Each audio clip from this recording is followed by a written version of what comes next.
Good afternoon, Dunkirk and Fredonia listeners, and welcome back to News at Noon.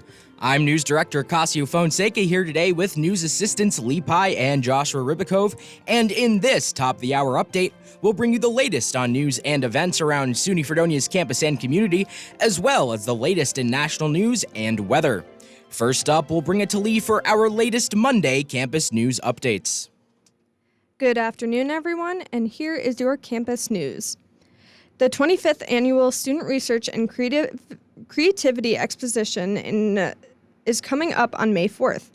This event highlights students' work and research for different creative pieces. Within this event, there will be announcements of the 2023 Donald Naska Undergraduate Research Award recipients, which was established through the Fredonia College Foundation. There will be a piano quartet performance, oral presentations, and other performances, all in the Williams Center multi-purpose room. Other events will be panels on successful student and faculty research and creative projects in the Williams Center Blue Lounge. These series of events will be held Thursday, May 4th from 12 p.m. to 4 p.m. in different parts of the Williams Center. The Department of Theater and Dance will end their semester with Walter Glore Main Stage Series with Lear, a work by young Jean Lee, the first Korean American woman to have a play on Broadway. The Shakespeare-based play will be presented in the Rockefeller Arts Center building in the Marvel Theater on Thursday, May 4th, Friday, May 5th, and Saturday, May 6th at 7:30 to 9:30 p.m. Dr. Kevin Sabat, the president and CEO of the Foundation for Drug Policy Solutions and Smart Approaches to Marijuana, will lead a conversation on the legalization of marijuana. The public event will take place today, May 1st, from 3:30 p.m. to 5:30 p.m. in the Williams Center. That's all from me for your campus news. Thanks, Lee. Next up, we'll have local news. And in local news for today, Chautauqua County officials are giving it one last try to see if a commercial air service should return to the Jamestown area. During last week's county legislature meeting, lawmakers approved a resolution to spend $50,000 of American Rescue Plan Act funds to pay for the air service development project, which will examine whether the Jamestown Airport can sustain commercial air service. The money originated from the federal government in its response to help communities recover from COVID-19. Before the vote, legislator David Wilfong of Jamestown encouraged everyone to support the proposal. Quote, "We believe air service is a vital economic tool to bring back the city of Jamestown, and it's also very, very important to Chautauqua County," he said. The County Industrial Development Agency has also agreed to spend $25,000 for the market study. The county legislature had rejected a similar proposal back in October of 2021 before Wilfong was elected as a legislator. One person who was a legislator in October of 2021 and voted against the funding was Bob Bankowski of Dunkirk. This time, however, he decided to support the proposal. Quote, "Since we've had some ARPA money returned to us, and I feel that airport's manager Shannon Banhart has done an outstanding job of running the airport, I think we need to vote in favor of this so that she will have the proper tools on how to determine which way to run our airport." Not everyone, however, was convinced. "I think it's tough to establish air service for smaller airlines," said legislator Tony Nebel of Sheridan. He noted how United Airlines is ending flights at the Erie International Airport in June. Also, he said Delta Airlines cut ties in Erie back in 2020. When the time came to vote, Nebel, legislator Bob Scudder of Fredonia, and legislator Dan Pavlock of Sinclairville all voted against the resolution. Banhart said previously she expects the study will take less than a year to complete. The market study is designed to determine if the Jamestown market can support commercial air service. She said the study is needed for any carrier to consider returning to the Jamestown Airport.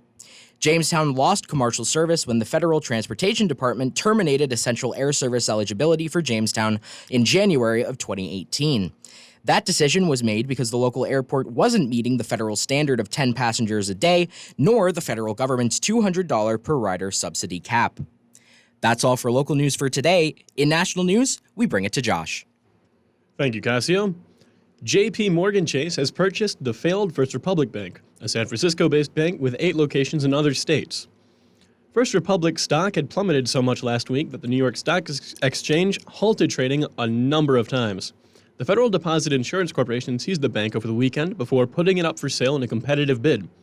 In a press release from JP Chase this morning, they stated, quote, "In carrying out this transaction, JP Chase is supporting the U.S. financial system through its significant strength and execution capabilities.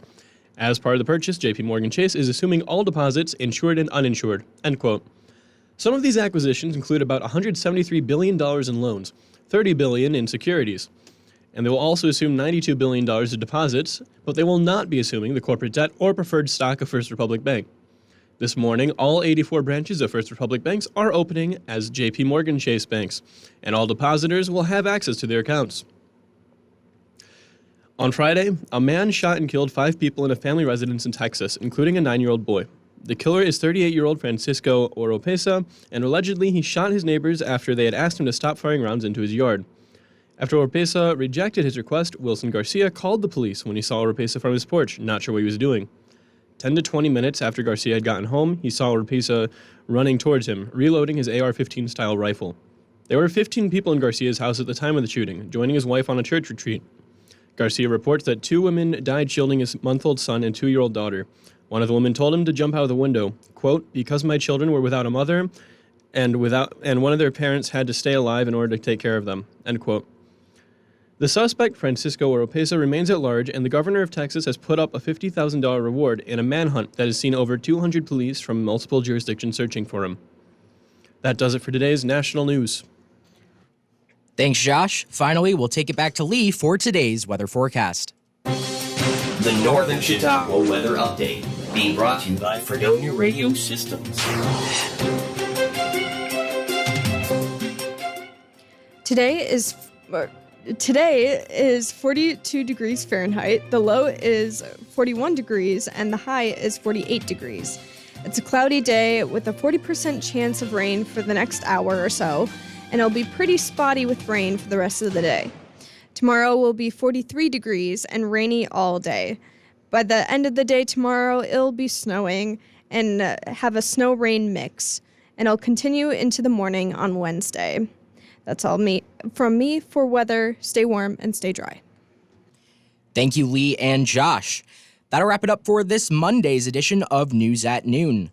Local news for this broadcast was prepared and read by Cascio Fonseca.